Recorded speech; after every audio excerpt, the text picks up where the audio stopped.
ആ ഞാൻ പറഞ്ഞതല്ല നിനക്ക് ഓർമ്മ ഉണ്ടല്ലോ. നീ മറന്ന്? എടാ ഈ വീട്ടിൽ കക്കാൻ കറ. അയ്യോ മുതലാളി, ഈ വീട് എനിക്ക് പേടിയാ. അതെന്താ? ഈ വീട്ടിലത്തെ ആള് ജിമ്മനാ. അതെങ്ങനെ നിനക്കറിയാം? അതൊരു വലിയ കഥയാണ്. കഴിഞ്ഞ ആഴ്ച ഒരു കോയിനെ പിടിക്കാൻ കയറിയതാ. കോയിനെ പിടിക്കാനാ? അതൊക്കെ ഉണ്ട്. അതൊക്കെ ഞാൻ പിന്നെ പറഞ്ഞുതരാം. മുതലാളി വേറെ ഏതെങ്കിലും സ്ഥലം പറ. വേറെ സ്ഥലം? ജോറാസി പാർക്കൊക്കെ പോയാലോ?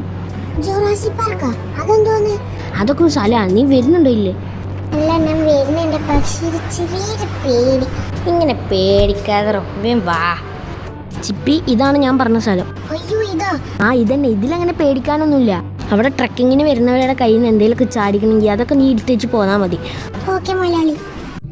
ഇതാ തോന്നുന്നു മുതലാളി പറഞ്ഞത്. ഇതിന്റെ അകത്ത് എന്തൊരു കുഴിയാണല്ലോ അത്. ഇതെന്താ സംഭവം?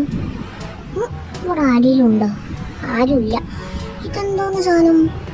ഇത് മുട്ടയല്ലേ? ഇതെന്ത് സ്വർണ്ണ മുട്ടയാണോ? മുതലാളിക്ക് കൊടുത്ത ഇത് മുതലാളിക്ക് നല്ല ഇഷ്ടപ്പെടും. രണ്ടെണ്ണം അങ്ങ് എടുക്കാം. ഇവിടെ ഉണ്ടല്ലോ. അപ്പൊ അതായിരുന്നാ? ഇതിന് രണ്ടെണ്ണം അങ്ങ് എടുക്കാം. അയ്യോ ഇതേത് രണ്ടുകാലി ജീവി? അയ്യോ ഇതാണോ പറഞ്ഞത് മുതലാളി പേടിക്കണമെന്ന്? അയ്യോ ഇവിടെ വിളിച്ചിക്ക എന്നെ കണ്ടെന്ന് തോന്നുന്നു. പോയി പോയി ഇനി വേഗം മണ്ട. മുതലാളിയുടെ കാറ് കാണുന്നില്ലല്ലോ. മുതലാളി പോയാ? അവിടെ ഉണ്ട്. മുതലാളി ദേ കണ്ട? ഇതെന്തോന്നേ? അവിടുത്തെ ഒരു കുഴിന്ന് കിട്ടിയതാ. കുഴിയെന്നോ? അവിടെ ഒരു കുഴി ഉണ്ടായിരുന്നു. അതിന്റെ അകത്തേന്ന് കിട്ടിയതാ. ഡൈനോസറിന്റെ മുട്ടയാണത്? അറിയില്ല, ആണെന്ന് തോന്നുന്നു. അതെന്തൊരു സൗണ്ട്?